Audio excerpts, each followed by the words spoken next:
Hello, Nigerians. Today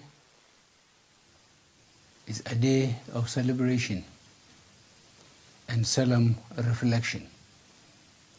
It is the anniversary of the day Nigerians realized one of the most cherished of human desires, the desire for freedom. We, therefore, give thanks to and remember our founding fathers who labored so hard and sacrificed so much to build and bequeath to us this wonderful nation. It is our duty to consolidate this great legacy. On this 1st October date, and on the eve of the start of the general election cycle, we should do well to reflect on what binds us together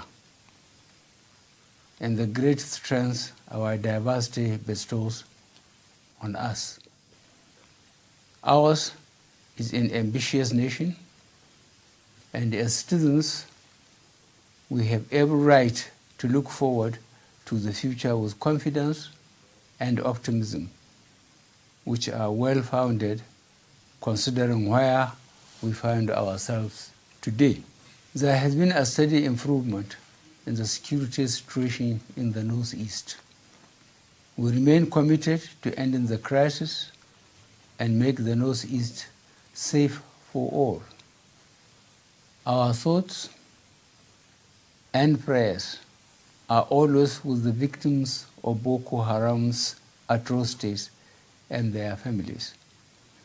Beyond that, we know that the goals of the Boko Haram terrorists include capturing territories, destroying our democracy, and denying our children the right to education.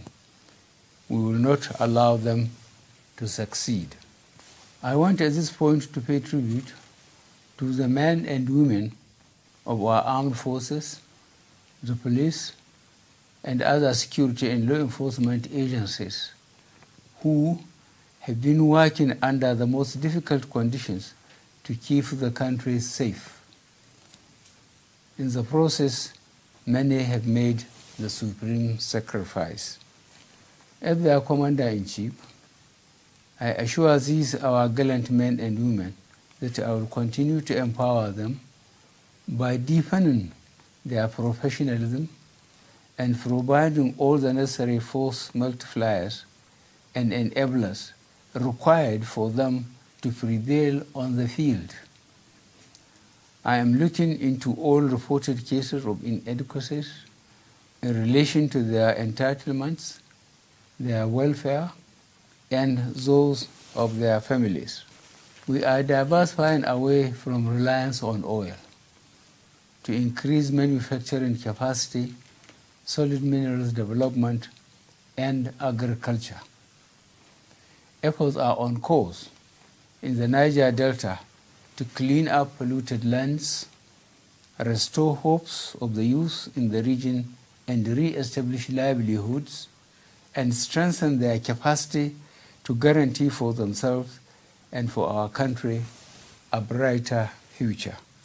The age-long conflict between herders and farmers that was being exploited by those seeking to plant the seeds of discord and disunity among our people is being addressed decisively. We will sustain and continue to support the commendable efforts by all, including civil society organizations, local and state governments, and our traditional and religious leaders in finding durable solution to this problem. This being a transhuman issue, we are working with countries in our region that are also facing similar difficulties to complement our common efforts. In this context, I must warn that the perpetrators of murder and general mayhem in the name of defending or protecting herders or farmers will face the full wrath of the law. Meanwhile, we urge all peace-loving Nigerians to reject any simplistic portrayal at home or abroad of this conflict as either religious or ethnic-based. We are one of the countries in the world most affected by environmental degradation as a consequence of climate change. We are signatories to almost all conventions and agreements aimed at slowing down the effect of climate change and mitigating its now evident consequences.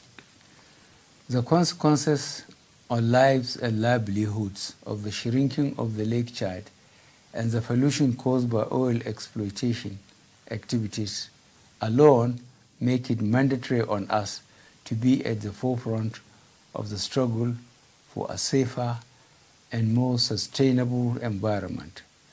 We will continue to mobilize international support for our efforts in this regard.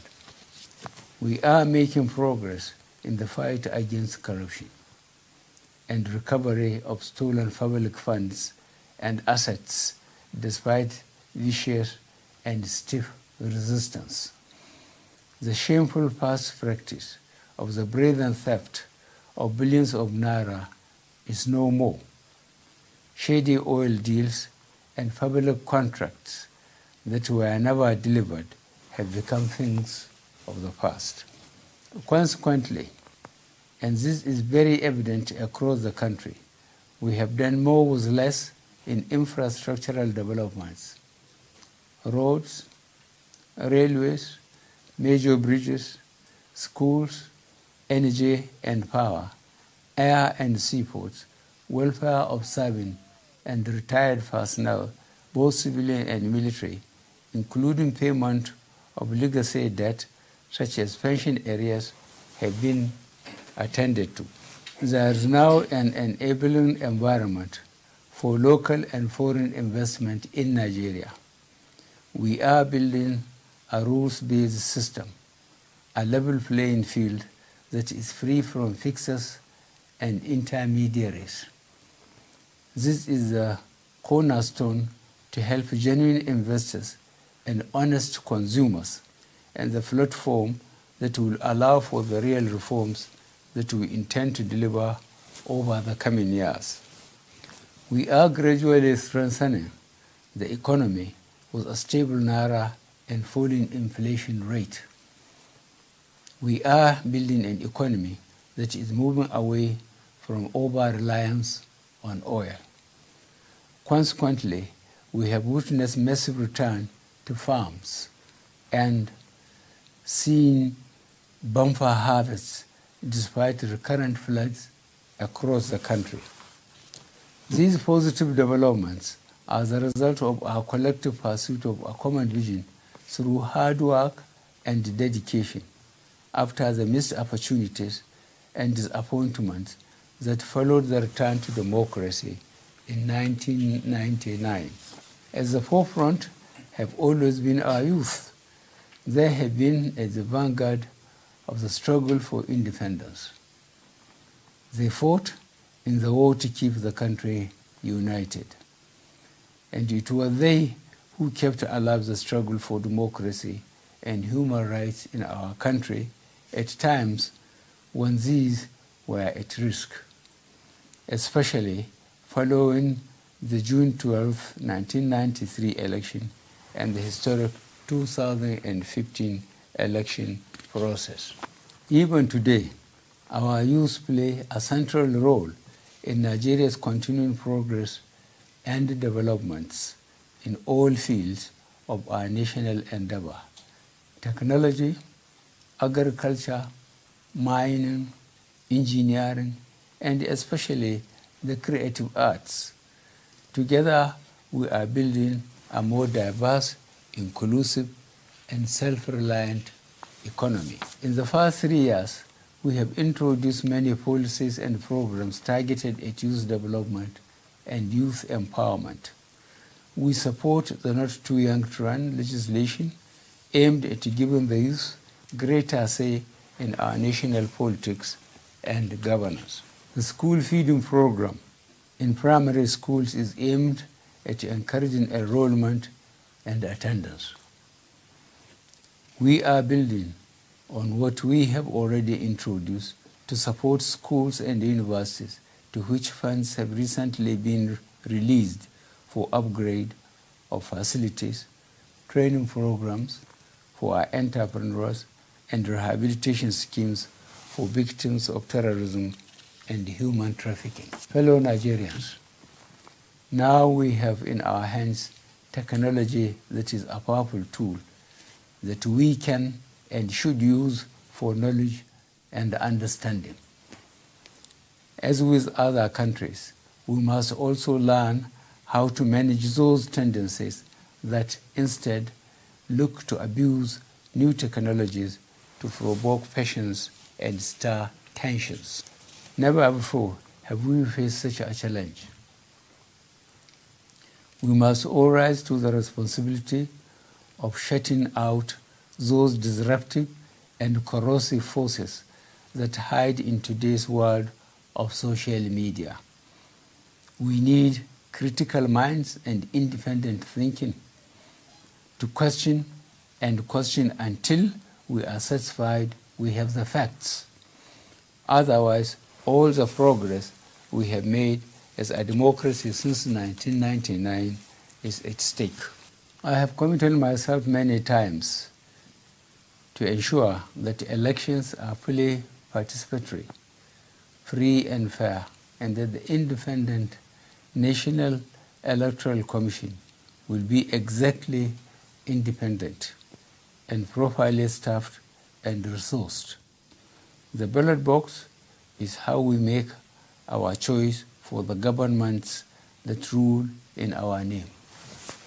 Fellow Nigerians, developing a thriving democracy is not an easy task. There can be no quick fixes or shortcuts. These are the most important lessons that we have learned in our 58 years as an independent nation.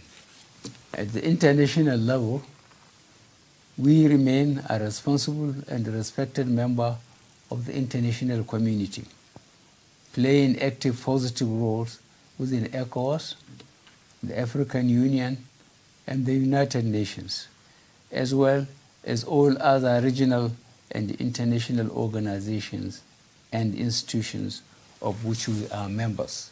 We will continue to support initiatives aimed at addressing the challenges of our times: global and regional crises and conflicts, terrorism, transborder crime, climate change, human rights, gender equality, development, poverty and inequality within and between nations.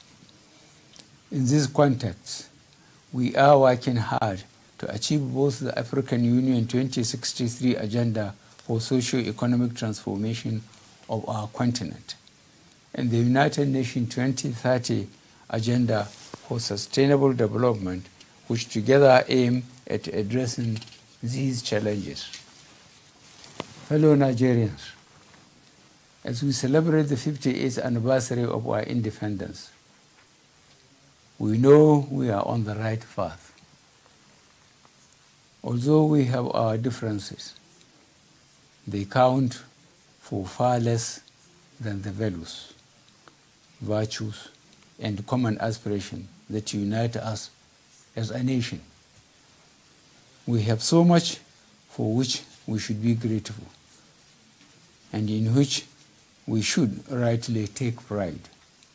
Our journey is not finished, but we have come a long way. I want to assure you that as President, I will continue to work tirelessly to promote, protect, and preserve what really matters: a united, peaceful, prosperous, and secure Nigeria, where all, irrespective of background, can aspire to succeed. Thank you. I wish you a memorable Independence celebration.